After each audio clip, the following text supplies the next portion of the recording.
ኮሚሽን የህዝብ ተወካዮች ምክር ቤት አሸባሪ የሚያለውን ጭምር በእኛ ዴፊኒሽን አሸባሪ የምንለው የለም። እኛ በህብረተሰብ መካከል ያሉትን ልዩነቶች ለመፍታት ነው፣ እነዛን ነገሮች ለማጥበብ ነው ያለን ማንዴታችን።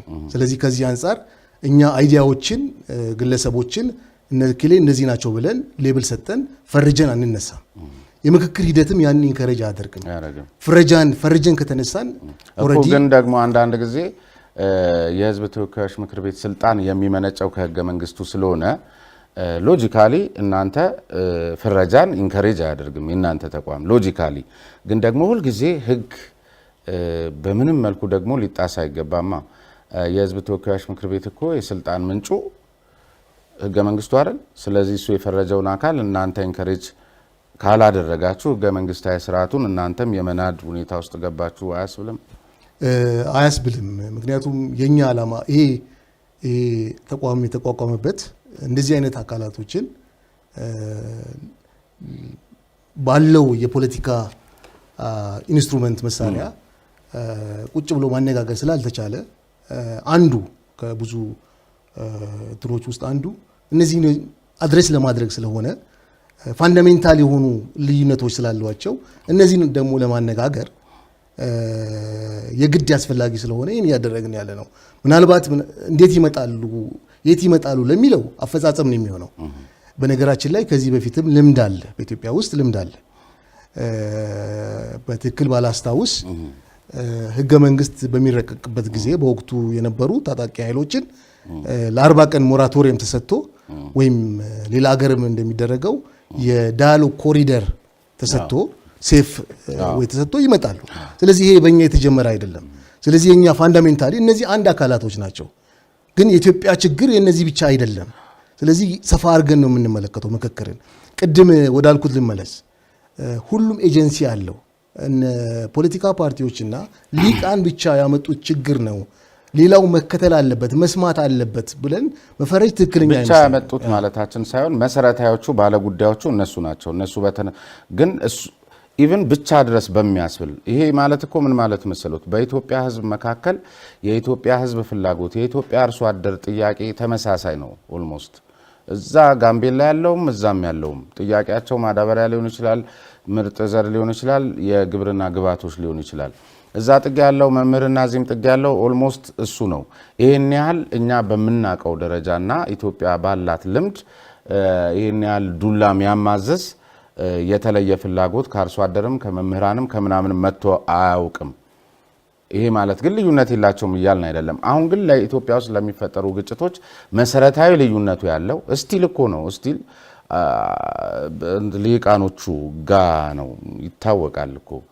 እና ይሄ ማለት ግን አይሳተፉ እያልን አይደለም። 20 ሺህ የምክክር መድረክ ግን ማዘጋጀት በሚያስገድድ መልክ የኢትዮጵያ ህዝብ ጋር ሄዳችሁ ጠብ በሌለበት ቦታ ላይ ጭራሽ ለማስታረቅ ሄዳችሁ የባሰ አወሳሰባችሁት ህዝቡን የባሰ ወደ ግጭት ውስጥ እንዳከቱት ያ አይውል እዚህ ጋር አሁን ይሄ መሰረታዊ አመለካከት ካልተስተካከለ ተመላልሰን እዛ ጋር ነው የምንሄደው። እንዲህ አይነት አመለካከት በጣም አለ ነው ማለት ነው። መምህራን አላመጣው ገብቶኛል። መምህራን የሚያስቡ ስለማስተማር ብቻ አይደለም።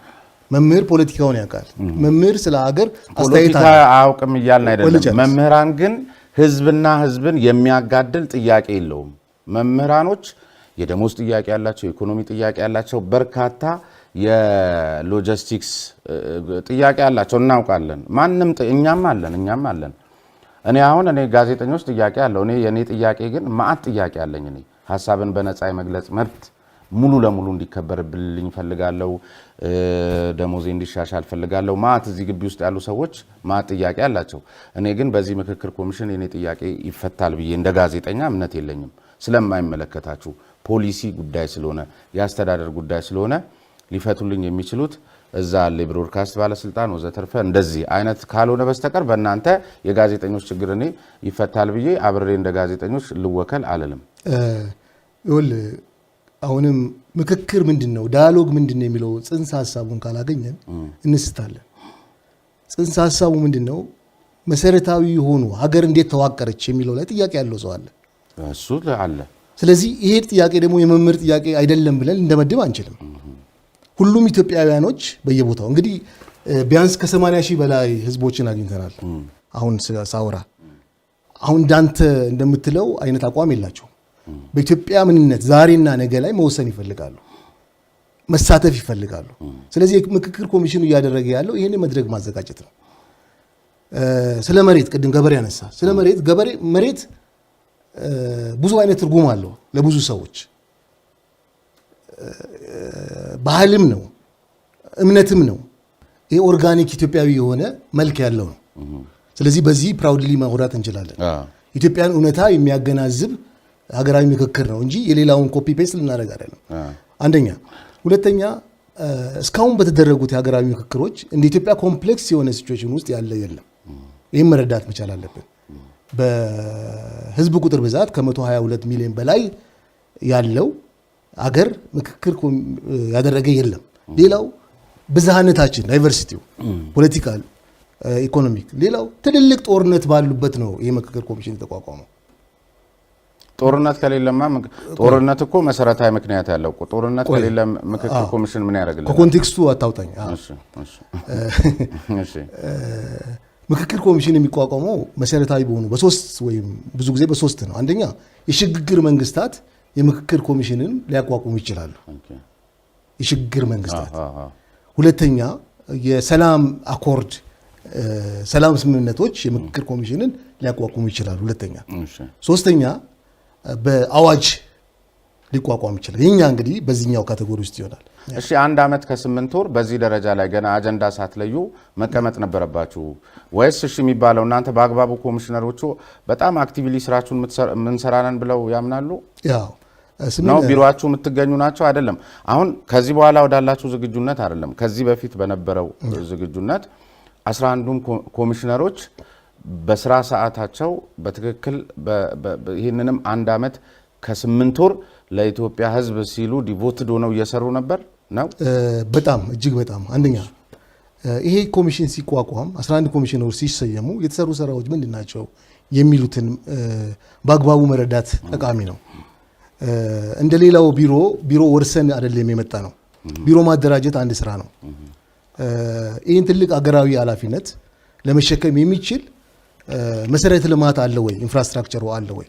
ይህን መስራት አንድ ነገር ነው እና ስለዚህ የስልጣን ዘመናችሁን ቢሮ ከማደራጀትና ወንበርና ጠረጴዛ ቁጭ አድርጎ ከስራት መስራት ከጀመራችሁበት ቀን እንዲቆጠር ማድረግ አንድ ነገር ነው። ያለ አጃቢ ግን የሚካሄድበት ቦታ ገጥሟችኋል ማለት ከትልልቆቹ ከተሞች ውጪ? አዎ እስካሁን በአጃቢ አልሄድም። የኮሚሽን ያውን በአጃቢ አይሄድም። የህዝብ አካል ስለሆነ የህዝብን ችግርም ስለምንፈታ እኛ የዚህ አይነት እንትኖችን አናደርግም። በወቅቱ ግጭቶች ነበሩ። ከአንድ ቦታ ወደ ሌላ ቦታ እኛ አይደለም ተሳታፊው ጭምር ታጅቦ ነበር ሲሄድ ነበረው። የእኛን አጀብ አይደለም። የኮሚሽን ታጅቦ አይሄድም። ይሄን ግልጽ መሆን መቻል አለበት። የተለየ እንትንም ኖሮት ያፈልጎም ፍላጎቱም የለም። ምክንያቱም ኢትዮጵያን አገልግሉ ተብሎ ነው የመጡት። እያንዳንዱ ኮሚሽነሮች ጊዜያቸው ሲያበቃ ወደ የስራቸው ይገባሉ እንጂ ካምፔን አድርገን ኦፊስ ለመያዝ የመጣን አካላቶች አይደለም። ስለዚህ ህዝቡን መረዳት ያለበት ኢትዮጵያ ባለችበት ቅርቃር ውስጥ እንዳትቆይ ምን ማድረግ መቻል እንችላለን ከሚለው አንጻር እያንዳንዱ ኮሚሽነር የሚሰራውን ነገር ትቶ አገራችሁን አገልግሉ ተብለን የመጣን አካላቶች ነን እንጂ ዘመቻ አድርገን ካምፔን አድርገን የመንግስትን ስልጣን ፈልገን የመጣን አይደለንም።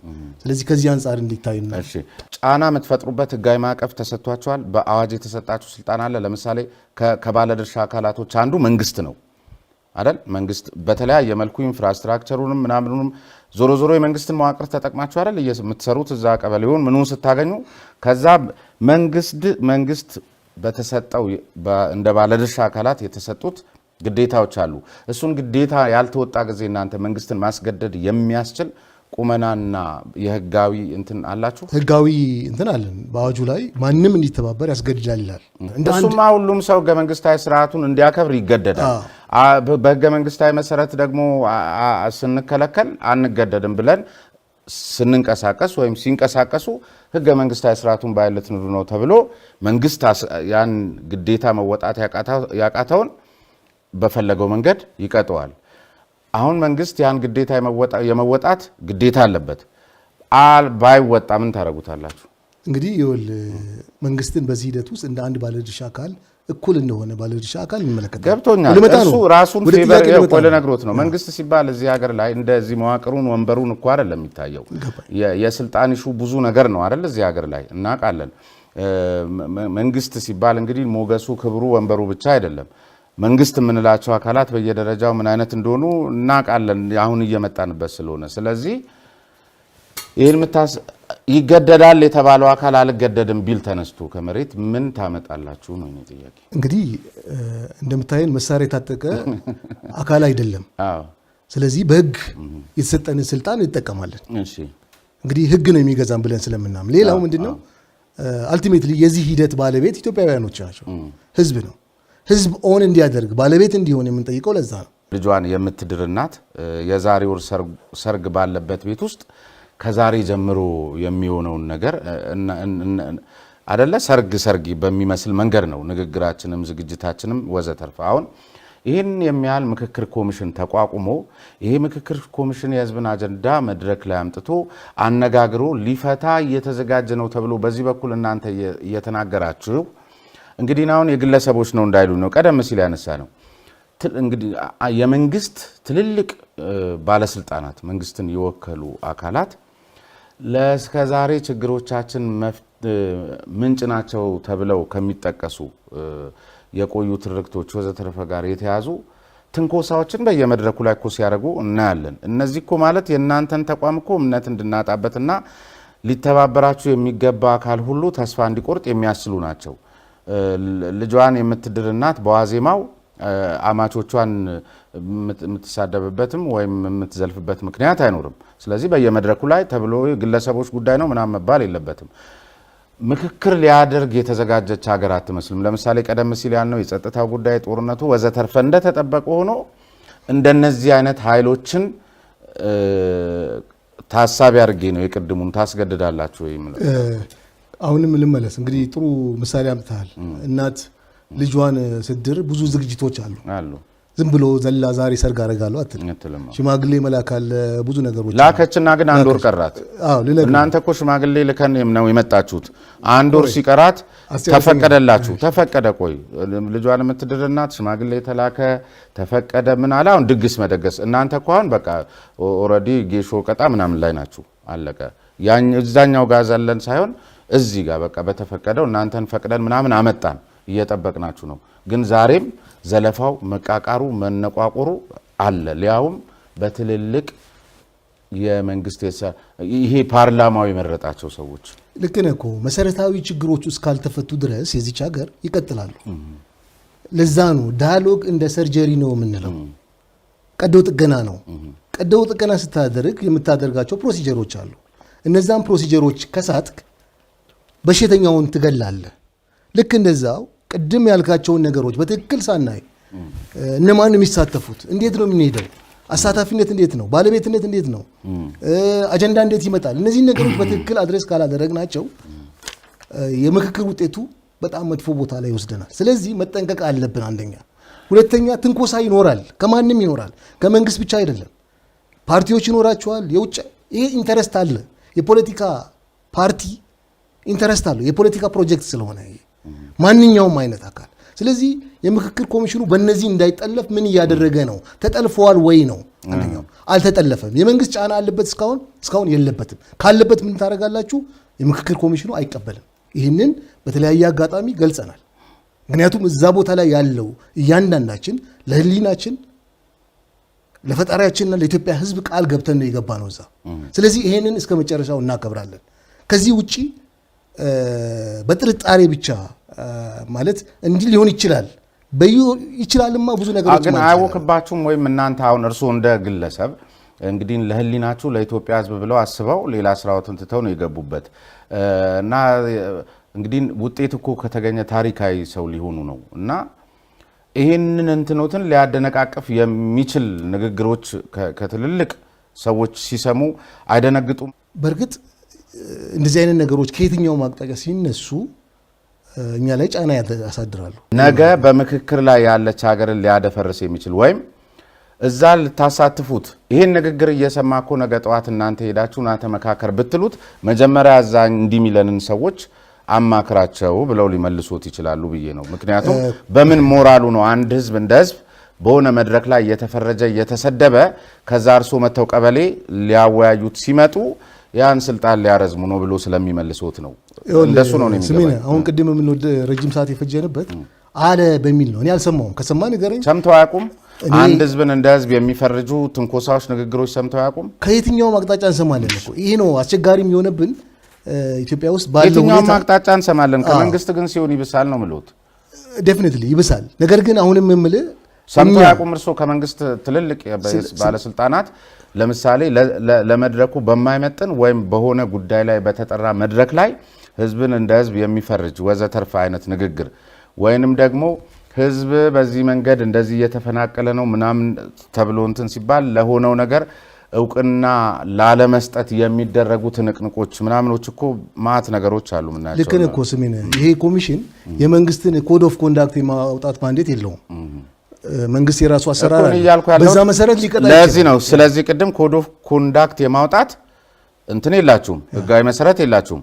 ነገር ግን ያ ቀድም ያሉኝ ደግሞ ይገደዳል ብለዋል።